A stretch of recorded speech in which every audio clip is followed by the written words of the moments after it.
Hi, this is Lilia from Heal Scotland with the Help Yourself podcast and vlog, and I have got the beautiful Rhonda Mccrimmon, who is a shaman and has the Centre of Shamanism. Yep. That's the name of your business. Thank you so much for coming on. It's absolutely lovely to have you here, and I'm really excited to hear all about your story and the journey that took you from a young Scottish girl to a shaman. Thanks for having me. I'm really here. So can you just tell us briefly, I know we had a quick chat about you came from a pretty poor area. You just tell us the story really of... Yeah, for sure. So I'll try and make it short. My early life was very difficult. I came from a very poor background. I grew up in a fairly abusive household, and that left me with various mental health issues and issues throughout my teen years. I fell pregnant really young, and my daughter and I ended up homeless at one point. I then kind of managed to overcome that and get myself on my feet. I went back to university and became a chartered accountant, and I did that for kind of 10 years. And during that period, my family actually really went through a whole healing journey as well. So although I had a really tough kind of abusive childhood, that was a whole family kind of movement away from that. So that's kind of how that went. Right, so that's really nice, because that doesn't always happen. No, so you've managed to sort of start the healing process together. Right, well, do you want to just tell us a little bit about that? Because I'm sure a lot of people listening to this will resonate with I mean, it seems that you're more likely to have had an abusive childhood than not these days. A lot of people still, with the work I do, and I know the work you do, we're still helping them to deal with issues that happened a long time ago. So can you tell us about how that kind of evolved and developed? How did you and how did your family go about resolving all the issues? Well, it was a kind of a strange process. My family were both, my mum and dad were both quite spiritual people as I grew up, but they had their own kind of ancestral issues as well. So my dad was an alcoholic and my mum was very much in love with him, and they kind of just tried to help each other, but it was one of those kind of codependent, unhealthy kind of things. My dad was often not present, but then as they moved on, that kind of spiritual connection that they had held on to the best of their ability really started to work, I guess. Like my dad started to go to AA, and that helped a bit. And then he found other things he trained to be a hypnotherapist, and that helped him a lot as well. And my mum started to really work with meditation and kind of going within, and it was a really slow process for all of us. And I think that's the thing about this work, it's usually quite slow, but it's like you've just got to keep going and just keep making those steps. And then there was a period of time where I had to move away from my family for a few years. There was no massive break, we didn't fall out, but I had to be quite separate for a while, just so that I could do some of my own work separate to them, because it was really important that I honoured my own journey with my own healing, and I was able to process my anger and my issues kind of separate from them. But then as time went on, we just kind of all did our best to not project our stuff onto each other and really support each other with our own kind of journeys. It was slow, but it happened. Fantastic. That's so nice to hear. And I think you're absolutely right. I think that's why the healing journey, people give up, because it is an ongoing process and there is no destination because you just heal something and there's something else shows up to get sorted. But that's lovely. And I think as well, another point you made there, it's really valid, is that sometimes you need to pull away. If you're vulnerable and weak, not in a negative sense, but just needing some TLC, quite often you need to be away from the people that trigger you, which is, let's face it, your family, so that you can work on yourself and find out who you really are without all that antagonistic behaviour that we like to participate in with our family. So a chartered accountant to shaman, now that's a bit of a quantum leap, is it not? So tell me how that happened. So, so I was quite successful on the outside. in my career. I was working lots of hours and making lots of money, and I had a nice car and all these things, and to the outside world everything was great. I'd met a wonderful man. You know, we're married now, and you know, everything's shiny and lovely, but inside it really wasn't right. I was still suffering from major anxiety issues and depression, and ADD as well. That was another thing I had been kind of left with that I had to manage. And then my dad died, unfortunately. He got cancer. We kept him at home, and he died within about 6 weeks from diagnosis to death was about 6 weeks. Wow. We kept him at home. We seen him through that transition as a family, and it was a really precious time, but it was a complete break for me. And it was at that point that I'm the oldest of 4 children, and it was at that point I really stepped into that role for the first time as the new head of the family, essentially. I'm also the oldest of all the cousins on both sides, so there's that kind of like that driver of that kind of archetype, if you like. And what I knew to be true was that my dad had done his best to that point, but he died. He was 61 when he died, and he died young. Yeah, he was young, and he died unfulfilled. Yes. He didn't manage to get to that point in his life that he really was striving to get to. Yeah. And what it made me realise was that we are his legacy. I am his legacy, and I am what he leaves behind. That's it. It's all we leave behind are the people we touch and our children. So for me, I was like, if I die right now, am I going to be happy with my legacy in the world? And the answer was absolutely not. I would be devastated to look back over my life and to have left just to that date. So then I decided to, I was like, no, there has to be something else. There has to be this, there has to be more than this. So I stumbled upon shamanism. My friend, she was like the mother of one of Eve's friends. Her name is Carol Day. She runs the Centre for Creative Vision in Fife. And she was like, you know, why don't you come to this thing and, you know, we'll help you out. And I was like, I always thought she was a bit weird. Nice, but weird. Yeah. And I was like, but I was desperate. I was like, there has to be something. Like, there has to be something. So I went to this class, and there was, I think there was 3 or 4 other people in this class, and I had never done anything like this before. And it was literally like coming home. This woman held me through my grief. It was only 5 or 6 weeks after my dad died. She held me through this grief. And these other women in that group were also going through really serious things as well. And we were all absolutely held in this beautiful circle. And I can't explain to this day how much that helped me in my grief. And I was like, this is it. Then it was like coming home. I was like, this is what I want to do. This is it.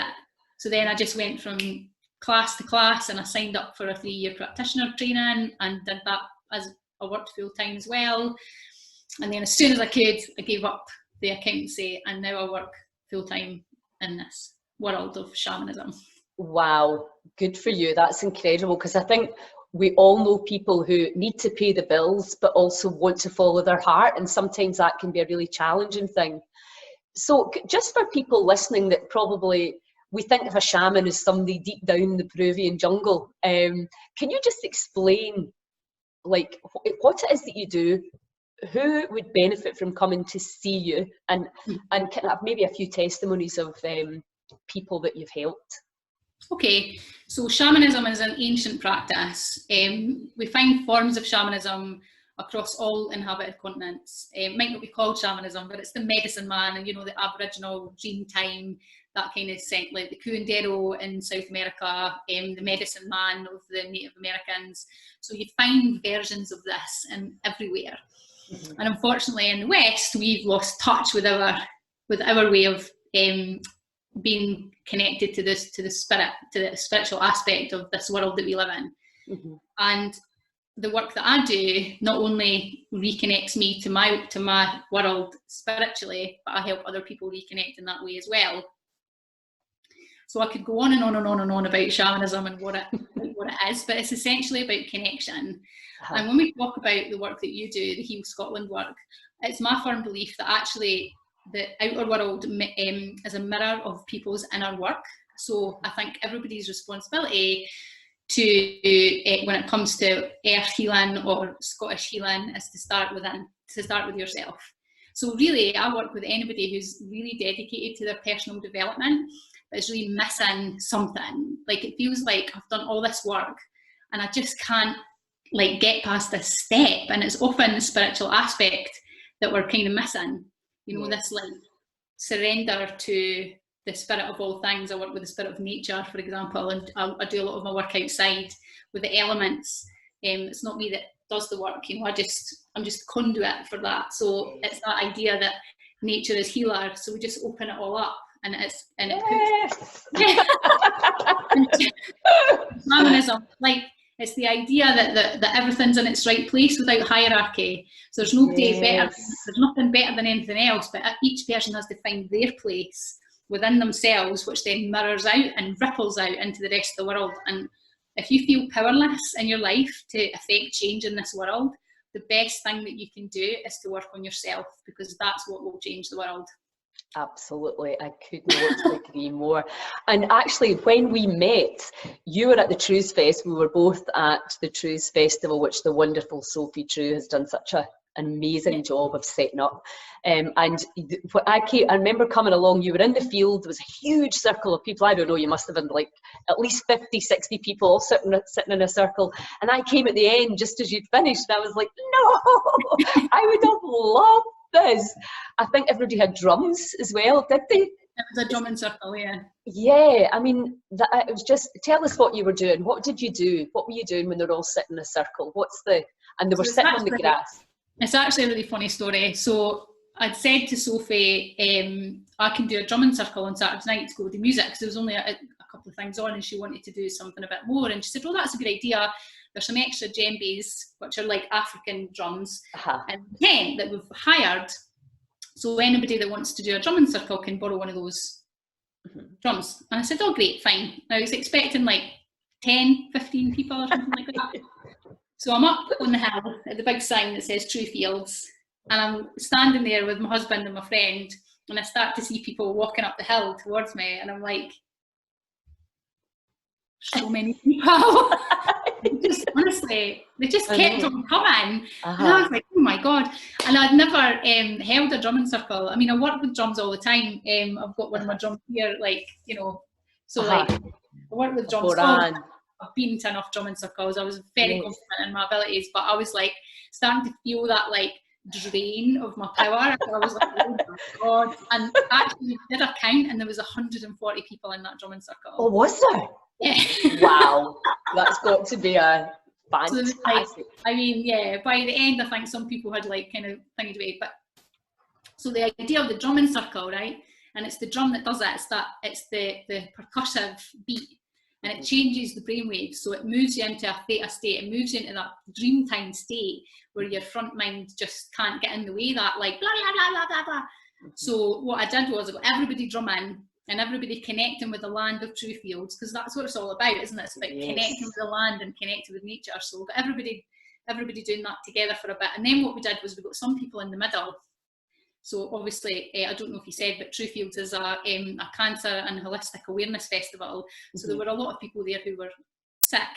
So what we did was we had people lie in the middle of this massive drumming circle, and it's the vibration of the drums, and it's everybody's like energy connecting with the land, you know, and then we swapped over, so everybody got a kind of shot in the middle.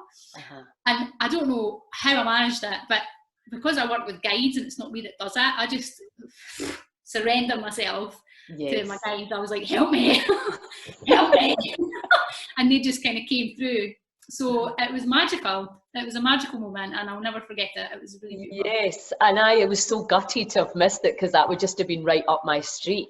Yeah. But yeah, the drums, I think, you know, I live in Malta, have been living there pretty much on and off for the last sort of 8 years, and one of the NGOs that I was part of, Why Not, that was the thing we used to do every full moon, was go down to the beach with didgeridoos and drums and I think, and a bonfire. And I think everybody instinctively knows that they love that, but they don't possibly understand why, because it just puts you into this beautiful, relaxed state, isn't it? I mean, it's actually so simple. You're just helping people to get into a good mood. Yeah. And I think, you know, people can get caught up if they've never been to a drumming circle or yoga even or meditation. There can be a bit of fear, but we're all doing it. It's just we maybe don't call it that. And I think the Heal Scotland movement for me, it's got to be fun. It's got to be about something that people want to engage in. And it was just like, get outside and get together with all your pals. You know, I think we've got this beautiful land here. You know, my friend was over from Malta, and she was just like, the land is just so amazing. So that's really our message, is like, get out, you know, get outside into the light and the fresh air. It's so important. I mean, absolutely. I think if we think about it as well in like biological terms, like just bringing it straight back down to biological terms, people forget that it's only been the last 100 or 200 years or so that we've not been completely reliant and completely at one with the land. Like we evolved, we've been here with the earth from the beginning of time. Like everything that we're made of, every cell in our body's been here since the beginning of time, and we're trying to fight against our natural way of being. So it can be literally, if you're feeling bad or down or there's issues, it can be really as simple as just getting outside and being in with your circadian rhythms and, you know, kind of setting your life up so that you're working. You can work, not everybody can do it, I understand that, but, you know, when it's darker at night, do less, you know, and it's just simple little changes in our life that we can manage that can bring us back into harmony with the world, which is where we're meant to be. Like, there's no other way about it, and to fight that is a lot of where our issues come from, I think. Yes. Have you seen that documentary Supercharged? No. It's on Gaia. I'll send you a link, because there was a family on there where the girl had, and it's how to get energy, but not from food. For example, bare feet in the ground, cold water, etc.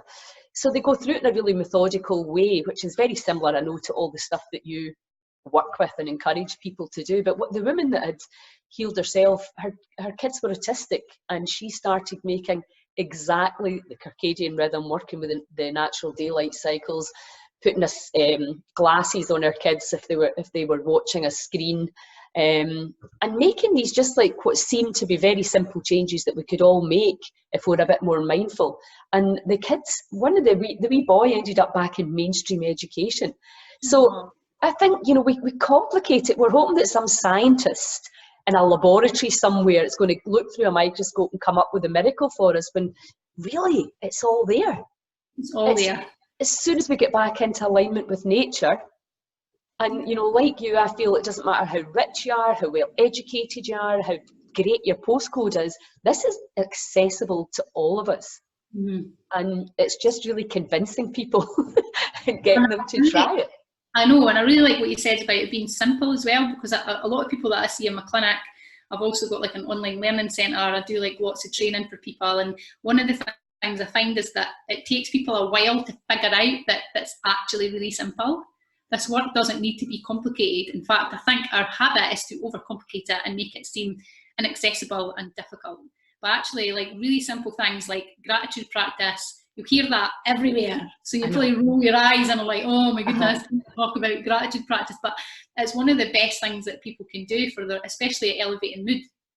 You can smile for 5 minutes, even if it's fake, and it sets off your endorphins, it sets off your dopamine in your brain, even if you're fake smiling for 5 minutes, and really sets up your day. You can listen to some really lovely music that you love, and it will make you feel better in the same way as if you listen to modelling music, it will make you feel rubbish. So it's all these like simple little things. I'm talking about shamanism, and we're talking about getting outside and being connected with nature, and sometimes people will be like, well, how do you do that, because we don't get taught. And it's like it's just really simple. Just go outside and walk in your garden in your bare feet and see what feelings can come up for you. So it can be as simple as that.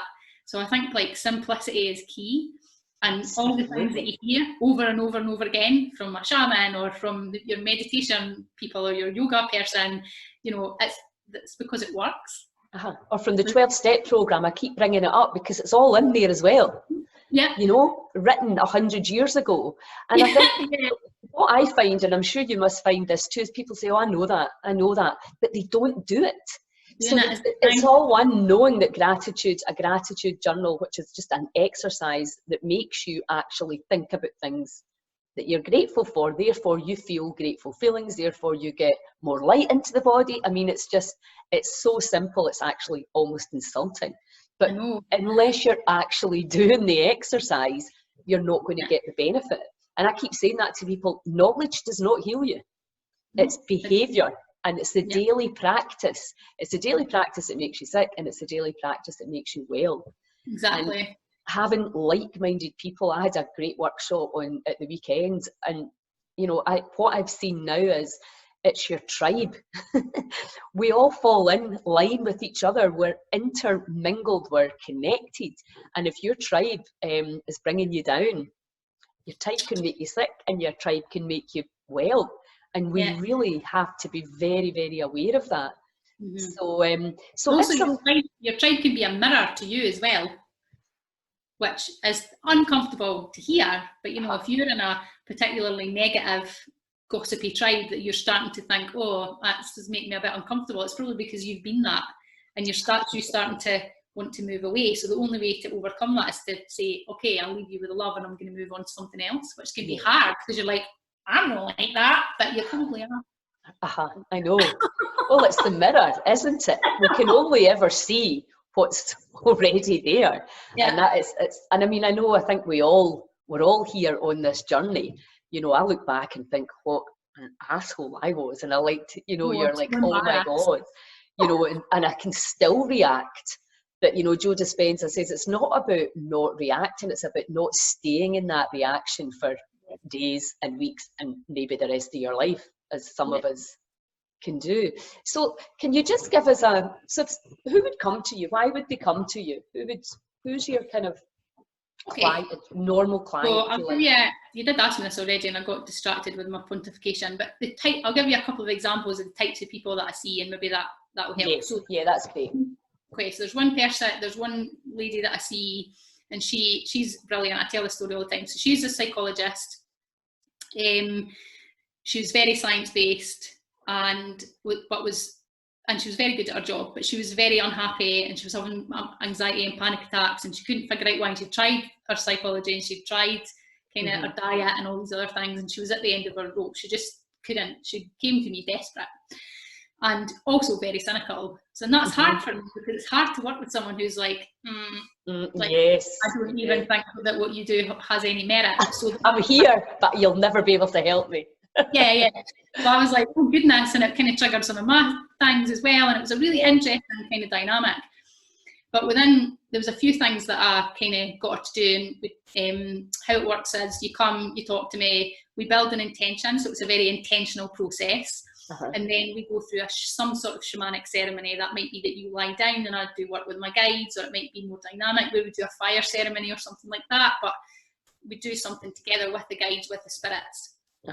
And then shamanism's about balance, so we take stuff away that you've got in your energetic field or your body that's not yours, and then we bring stuff back that you have lost that is yours, and it could be soul parts or power, things like personal power, things like that. So we did a few of these and these sessions, and she had homework, and a couple of the things one of the things I got her to do, which is great, is something called recapitulation, which is a South American shamanic process. Essentially you go back to memories and you use your breath to release and return what is and isn't yours, essentially.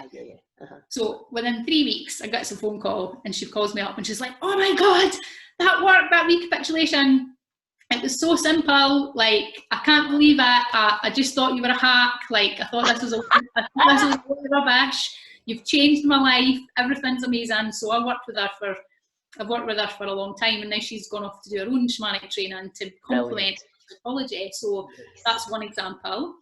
I work with other practitioners who struggle with their space setting, who shattered after working with people. Now that could be in an energetic setting, but it can also be a herbalist I work with. I've worked with a doctor, people who are constantly, or people who work in offices even, who are constantly like, you know, it's that kind of energetic protection that we don't realise we need. So I work with people like that. I work with people with serious mental health issues who've tried everything else, and they're just, it's that spiritual piece of the pie. So you need everything else. Like you need the counselling, you need the doctors, we need our Western medicine, but we often miss this sliver of the pie.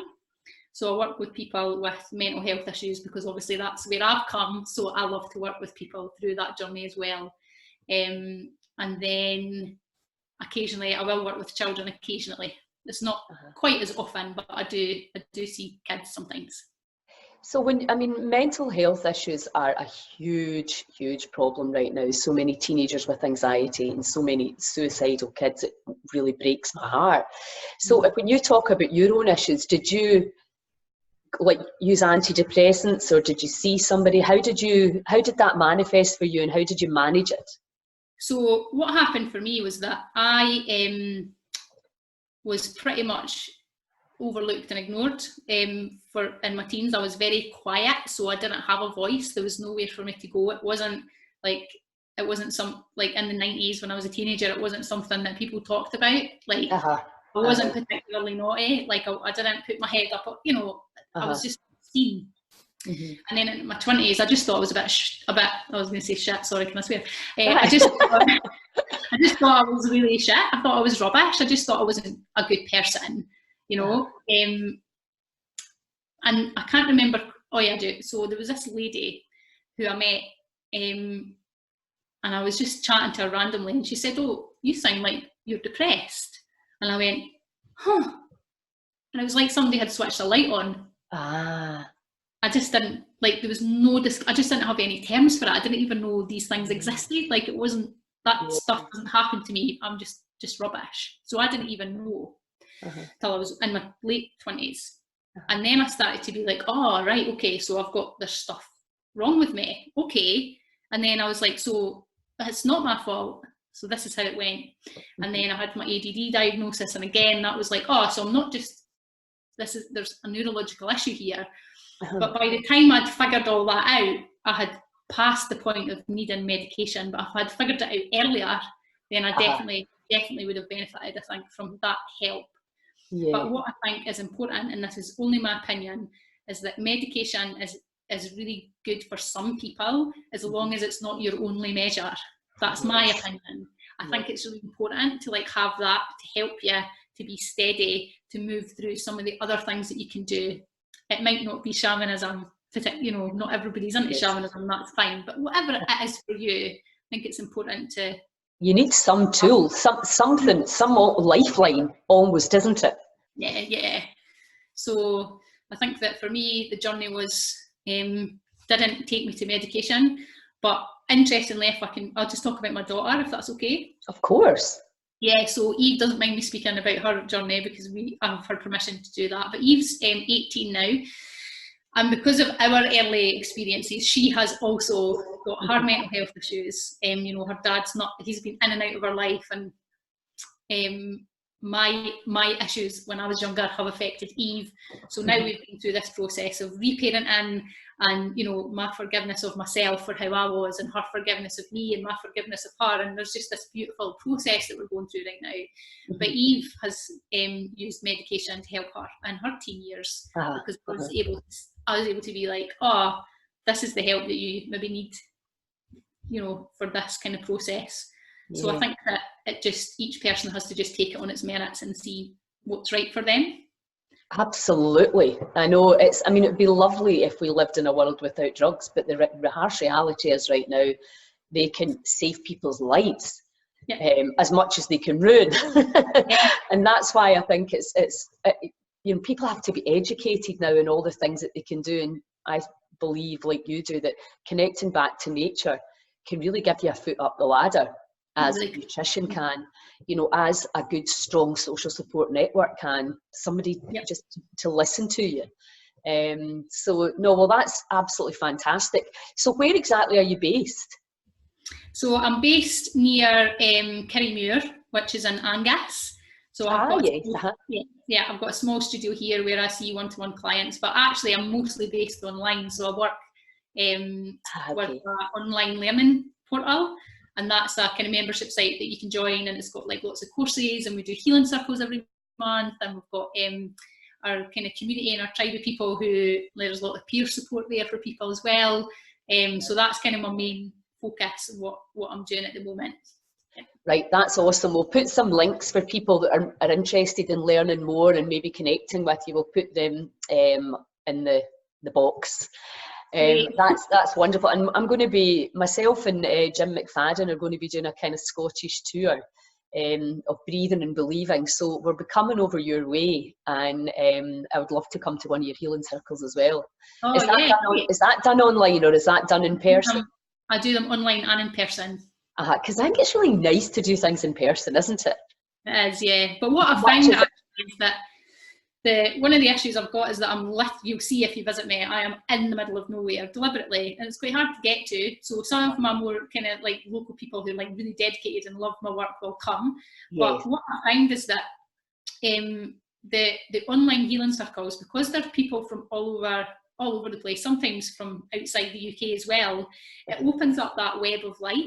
It opens up that web of connection, and you've got this, we're doing this healing circle across Britain, and it kind of really opens things up. So there's pros and cons to both, but I'm really loving the online work. Actually, it's just as effective. Often people think it's not, but it's just as effective. It totally is. Just a little bit different, isn't it? And as you say, you can connect with other like-minded people all over the world, which is awesome. And Lynn McTaggart said that as well with her Power of 8 work. She said it didn't matter whether you did it in person or online.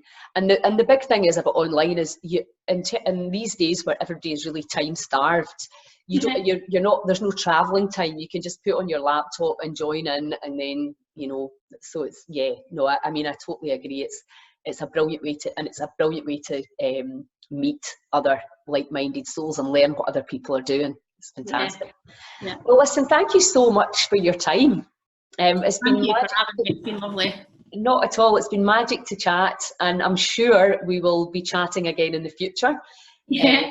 And keep in touch and let us know. I'm really interested in what you and your daughter are doing as well. I think I've got 2 daughters. I am a daughter. I think the mother-daughter relationship is, can cause huge amounts of angst in our lives. And again, so I think that's something I really would like to talk to you. Maybe we can even do a podcast on that particular subject alone, because I think it's hugely important. Our communication, isn't it? It's quite simple. Yeah, we just it's about us as mothers owning our own stuff, and not just being oh, should I help you? What's your? It's you can't be doing. You need to be in your own space, in your own field, and owning your own stuff. Otherwise, it doesn't work. It's hard. It's really hard. Absolutely, I can imagine, because you're going to hear things you don't really want to hear. And you were Scottish women were hold on a minute, young lady, but you can't. You've just got to surrender. That's so true. I love it. Brilliant, brilliant. Okay, well, thank you so much. It's been great to chat. Let me see where my button is here. Yeah. Thanks a lot. Ciao, ciao. Bye. Okay, okay.